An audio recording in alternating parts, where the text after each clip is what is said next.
The Meridian Star Military Institute hung in the void like a crystalline monument to bureaucratic perfection, orbiting the gas giant Proxima 7, with all the graceful precision of a government committee trying to solve hunger by forming a subcommittee on nutritional optimization. Built from reinforced transparent aluminum and powered by the sort of fusion reactors that could theoretically level cities, but were instead devoted to maintaining optimal temperature control in the lecture halls, the Academy represented everything the Galactic Defense Coalition believed about modern warfare.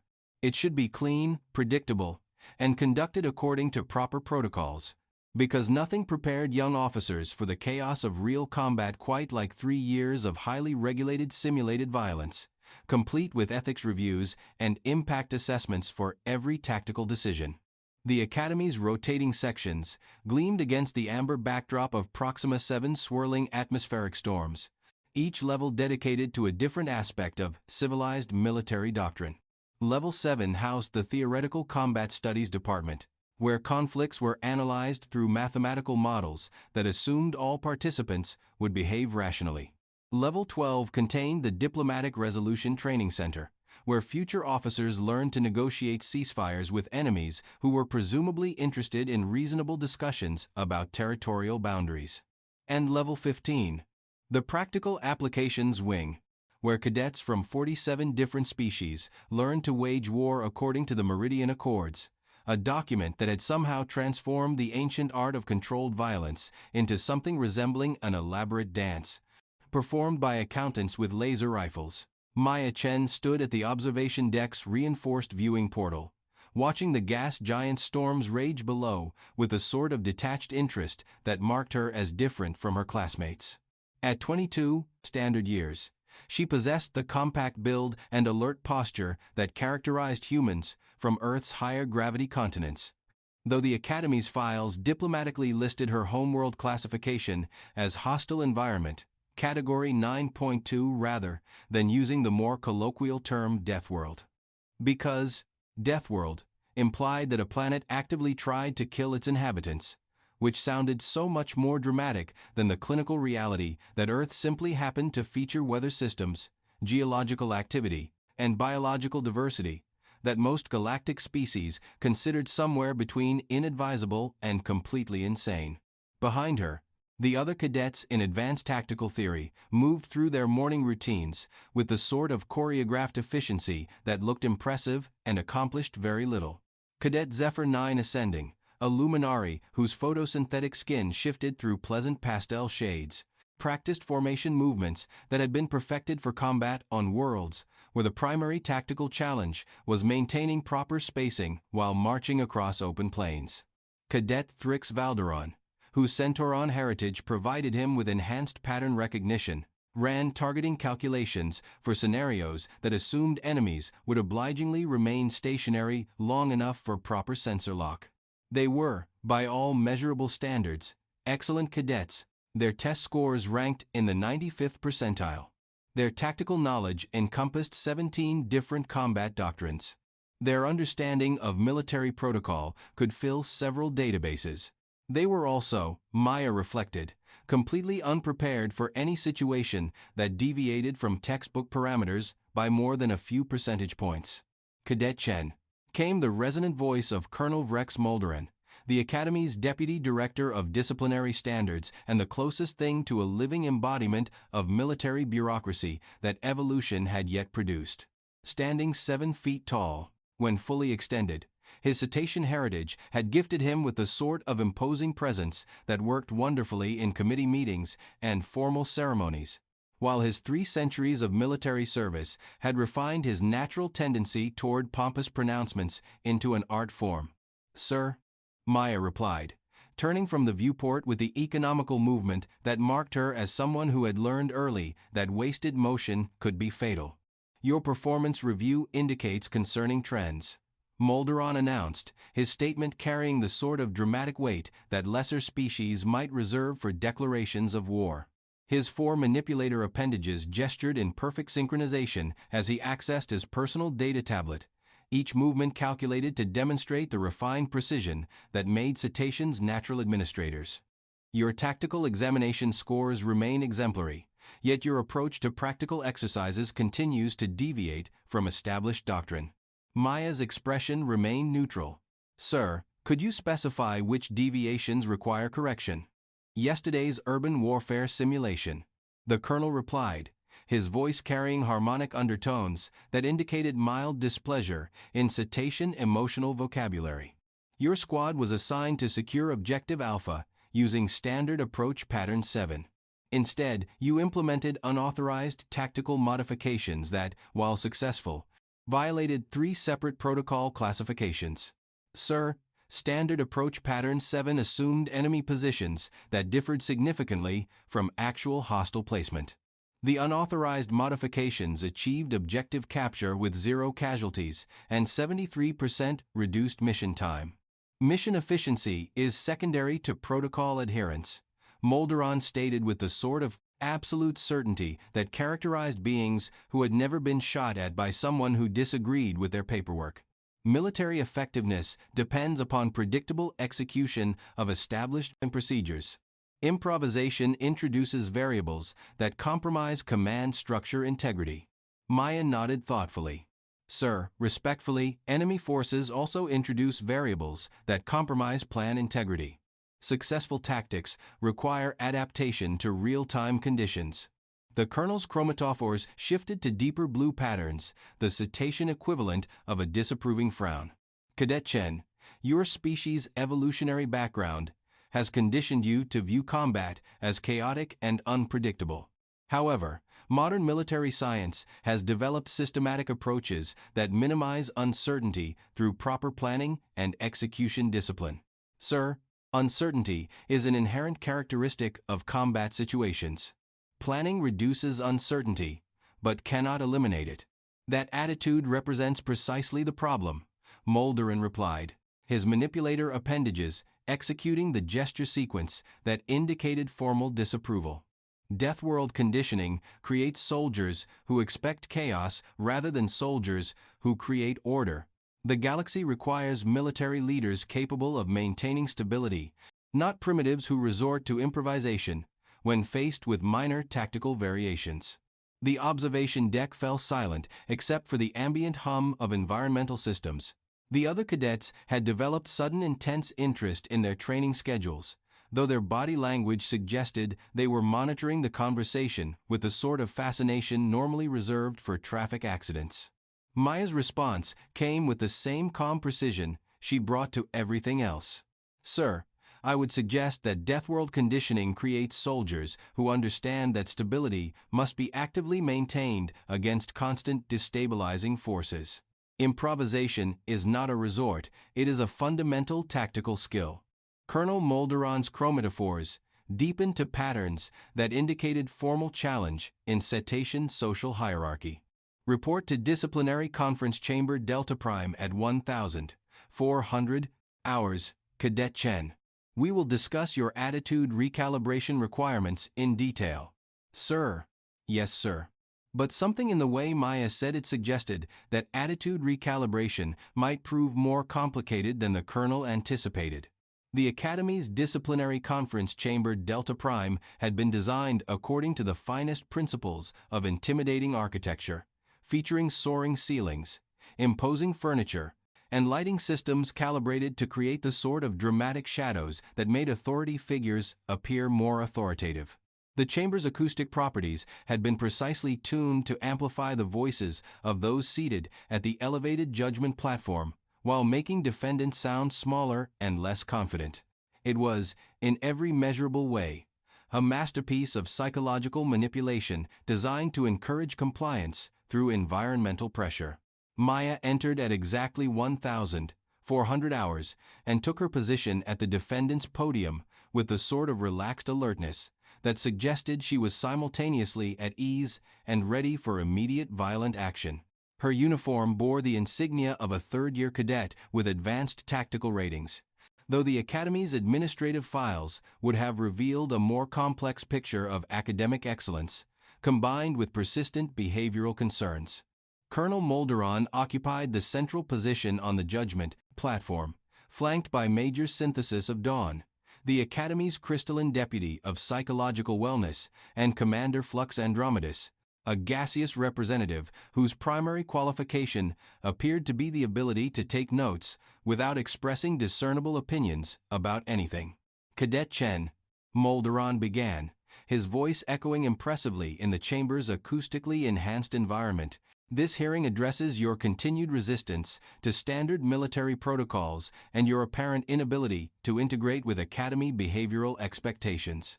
Maya stood at attention, her posture perfect, despite the subtle tension that suggested coiled springs ready for immediate deployment.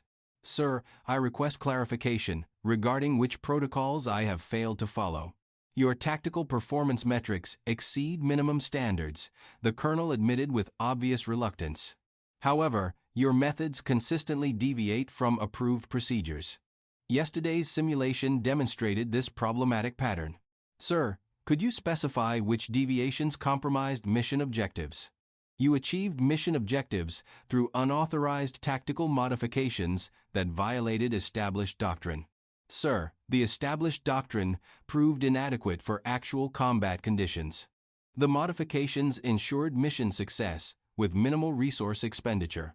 Major synthesis of Dawn's crystalline form shifted through spectrum patterns that indicated concerned analysis. Cadet Chen, do you understand that military effectiveness requires subordinating individual judgment to collective command structure? Ma'am, I understand that military effectiveness requires balancing individual initiative with command guidance. Effective soldiers must be capable of independent decision-making when communication fails or situations exceed predetermined parameters. Commander Flux Andromedus flickered in what might have been agreement, disagreement, or mild digestive disturbance. His gaseous physiology made emotional interpretation somewhat challenging. Colonel Moldaran rose from his position with the sort of deliberate movement that had intimidated generations of cadets. His 7-foot frame cast impressive shadows as he moved around the judgment platform, his 4 manipulator appendages gesturing in patterns that emphasized his authority through ritualized display. Your species' evolutionary conditioning has created fundamental incompatibilities with civilized military service, he announced, his voice carrying the resonant frequencies that cetaceans used for formal pronouncements. Deathworld backgrounds produce individuals who view violence as a primary solution rather than a regrettable final option. Maya's expression remained neutral. Sir, I view violence as a specialized tool with specific tactical applications. Like any tool, its effectiveness depends upon proper deployment according to situational requirements. And you believe your primitive instincts provide superior guidance compared to centuries of developed military doctrine. Sir, I believe evolutionary conditioning for survival in hostile environments might complement academic, theoretical knowledge. The Colonel's chromatophores shifted through patterns that indicated escalating displeasure. Complement, Cadet Chen, or supersede. Sir, complement. Theoretical knowledge provides strategic framework. Practical experience provides tactical flexibility. Practical experience, Moldaran repeated, as if tasting something unpleasant. You mean the chaotic improvisations that Deathworlders mistake for tactical thinking? Sir, I mean adaptive responses to dynamic combat conditions. Colonel Moldaran completed his circuit of the platform and stopped directly in front of Maya's position, his imposing height creating the sort of physical intimidation that worked effectively with most species. His manipulator appendages began the gesture sequence that preceded formal disciplinary pronouncements in cetacean military tradition. Cadet Chen, you will acknowledge the supremacy of established military doctrine over primitive survival instincts, or you will be transferred to duties more appropriate to your evolutionary limitations. Maya looked up at him without changing her position. Sir, I acknowledge the importance of military doctrine as a foundation for tactical decision-making. Insufficient. Sir, I cannot acknowledge the supremacy of inflexible doctrine over tactical adaptation, as such supremacy would compromise mission effectiveness and unit survival. The chamber's atmosphere shifted in ways that had nothing to do with environmental control systems. Major synthesis of Dawn's crystalline form dimmed noticeably. Commander Flux Andromedus stopped flickering entirely.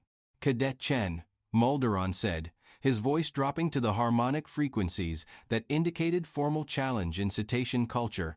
You will demonstrate appropriate respect for civilized authority. Maya remained at attention, her posture unchanged. Sir, I demonstrate respect through professional competence and mission accomplishment. Unacceptable. The Colonel's primary right manipulator appendage moved in an arc that 300 million years of cetacean evolution had designed for maximum psychological impact among aquatic species. The strike connected with Maya's left cheek with sufficient force to turn her head and leave marks from his manipulator's ridged edges. What happened next lasted approximately 0.2 seconds and would be analyzed in slow motion by the Academy's investigation committee for the next 6 months. Maya's head snapped back to center position while her left hand rose in a defensive intercept that caught Moldaran's withdrawing appendage at what would have been the wrist joint if cetaceans possessed recognizable wrist anatomy. Her fingers closed with precisely calibrated pressure sufficient to immobilize the joint without causing permanent structural damage. The Colonel's manipulator bones separated with a sound like snapping celery stalks. Maya released her grip and returned her hand to regulation position, while Moldaran stared at his now dysfunctional appendage with the sort of bewilderment typically reserved for discovering that basic physics had suddenly decided to operate according to different principles. Sir, Maya said in the same calm tone she might have used to report atmospheric pressure readings, human defensive reflexes operate below conscious control. The response was involuntary and calibrated to neutralize perceived threat while minimizing collateral damage. Major synthesis of dawn blazed back to full spectrum intensity. Commander Flux Andromedus resumed flickering with renewed vigor. Colonel Moldaran continued examining his appendage as if it might spontaneously heal through concentrated observation. Medical emergency in Conference Chamber Delta Prime. Synthesis of dawn announced to the facility's communication network, requesting immediate medical response for manipulator appendage trauma. The medical team arrived with the sort of efficiency that suggested they had been expecting this particular emergency for quite some time. Dr. Meridian Voss, the Academy's chief medical officer and one of the few beings in the local stellar cluster who had actually studied comparative physiology across hostile environment species, took one look at the situation and began the sort of laugh that suggested the universe had just delivered a particularly well-timed punchline. Colonel Moldaran, Dr. Voss said while beginning his examination of the injured appendage, "Did you just strike a Deathworlder?" The cadet assaulted a superior officer. The cadet, the doctor corrected with professional precision, executed a textbook defensive response to unprovoked physical aggression. Human reflexes can generate approximately 800 pounds of grip pressure in under 0.3 seconds. You should consider yourself fortunate that she calibrated for restraint rather than incapacitation. This is assault. This is involuntary defensive reaction, Dr. Voss replied, activating a bone regeneration field around the fracture. Completely predictable physiological response, actually. Rather impressive control, considering the circumstances. Maya maintained her position throughout the medical treatment, her expression unchanged. Sir, I apologize for Colonel Moldaran's injury. Human defensive systems activate automatically when threat recognition protocols identify hostile physical contact. Threat recognition protocols. Moldaran repeated through his pain medication haze. Sir, uninitiated physical contact from authority figures registers as potential assault behavior. Defensive systems engage to neutralize the threat using minimum necessary force.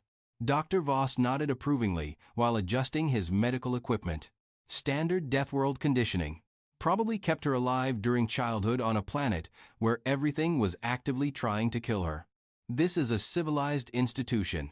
The Colonel protested. Physical violence is strictly prohibited. Yes, major synthesis of dawn observed, her crystalline form shifting through patterns that indicated deep thoughtfulness, which makes your decision to strike a cadet somewhat contradictory to institutional policy. The chamber fell silent except for the hum of medical equipment and the soft sound of Moldaran's worldview crumbling like poorly constructed architecture. Academy Commandant Nexus Prime arrived 34 minutes later, moving with a sort of measured urgency that suggested he had been monitoring the situation while maintaining plausible deniability about his awareness. As the senior synthetic intelligence governing the Academy, he brought computational processing power equivalent to a small planet and a reputation for solving complex problems through methodical analysis of available data. "Status report," he requested, his voice carrying the neutral tones that marked advanced AI attempting to sound conversational rather than terrifyingly efficient. Major Synthesis of Dawn provided a comprehensive summary that managed to be both diplomatically neutral and factually devastating. Commander Flux Andromedus corroborated every detail through a series of flickers that apparently constituted legally admissible testimony. The chamber's recording systems had captured everything in multiple spectrums, with temporal resolution measured in microseconds. Commandant Nexus Prime processed the evidence with computational thoroughness that made organic thought processes look sluggish by comparison. His conclusion required 0.7 seconds of analysis and came with mathematical certainty. "Colonel Moldaran, you initiated unauthorized physical contact with a subordinate cadet in direct violation of Academy regulations." Cadet Chen responded with defensive measures calibrated to neutralize a perceived threat while minimizing permanent damage. "Sir, the cadet demonstrated insubordination and disrespect for proper authority." The cadet expressed tactical opinions based on practical experience. "You responded with physical assault."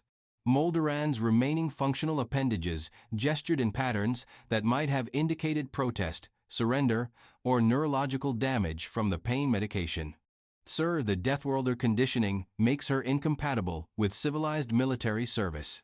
Preliminary analysis suggests that Deathworld conditioning has produced a cadet with superior threat assessment capabilities and precisely calibrated response protocols, the commandant replied with mechanical precision.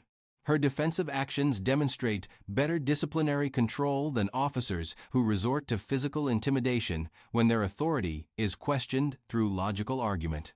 The investigation that followed revealed institutional patterns that the Academy administration had been systematically ignoring for several years. Colonel Moldaran's disciplinary methods had escalated progressively, moving from verbal intimidation through environmental manipulation to physical positioning, designed to trigger stress responses in species with enhanced survival instincts. Additional incidents emerged from the files. Cadet Rex Titanborn from New Terra had been subjected to 4 psychological evaluations after suggesting that combat training might benefit from techniques developed under variable gravity conditions. Cadet Nova Stormwind from Kepler Prime had been placed on behavioral monitoring for proposing that tactical exercises incorporate environmental factors beyond standardized parameters. The pattern was unmistakable. Systematic harassment designed to force cadets from hostile environment worlds to either conform to civilized behavioral standards or transfer to less prestigious service positions. Maya's formal testimony was delivered with the same professional competence she applied to tactical analysis. "Sir, human evolutionary conditioning includes automatic threat assessment protocols that function independently of conscious control." Colonel Moldaran's disciplinary approach consistently activated these protocols through proximity manipulation, vocal stress patterns, and aggressive posture positioning. The physical strike simply exceeded the threshold for involuntary defensive activation. "And your assessment of the Colonel's methods?" Commandant Nexus Prime inquired. "Sir, intimidation-based discipline produces compliance through fear rather than competence through understanding. Effective military leadership develops capability rather than obedience." An interesting perspective from a species allegedly conditioned for primitive violence. "Sir, species conditioned for survival in hostile environments tend to understand the distinction between necessary defensive action and counterproductive aggressive behavior." The hearing concluded with the sort of administrative efficiency that advanced civilizations use to maintain order across diverse populations. Colonel Moldaran was reassigned to theoretical studies that did not involve direct cadet interaction. New protocols were established for cross-species disciplinary procedures. Mandatory education programs were implemented to address cultural competency in leadership positions. Maya was promoted to senior cadet and assigned to assist with adaptive tactical training development. Her first recommendation involved incorporating real-time decision-making protocols into standard combat simulations. The galaxy was slowly discovering that advanced and effective were not necessarily equivalent concepts. 6 months later, Maya stood in the same observation chamber where her conflict with Moldaran had begun, now wearing the insignia of an academy instructor and specialized consultant for non-standard tactical applications. The new cadet class included representatives from 23 different species, including 4 additional Deathworlders and something that might have been a sentient mathematical equation from the Triangulum Galaxy.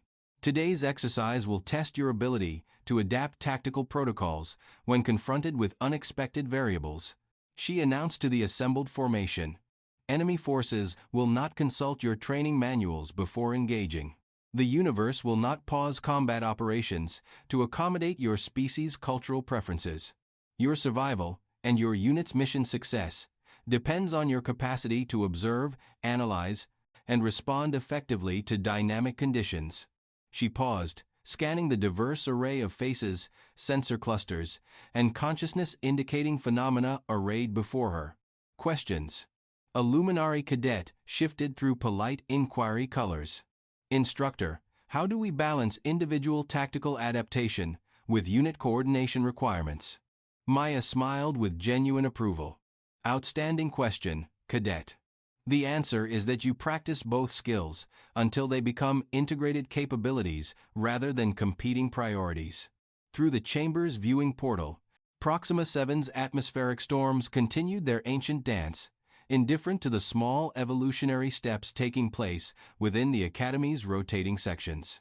The universe remained a dangerous place where survival belonged to those who could adapt rather than those who could memorize regulations. But perhaps that was the most civilized lesson of all. That true advancement came not from eliminating the challenges that forged strength, but from understanding how different forms of strength could complement each other.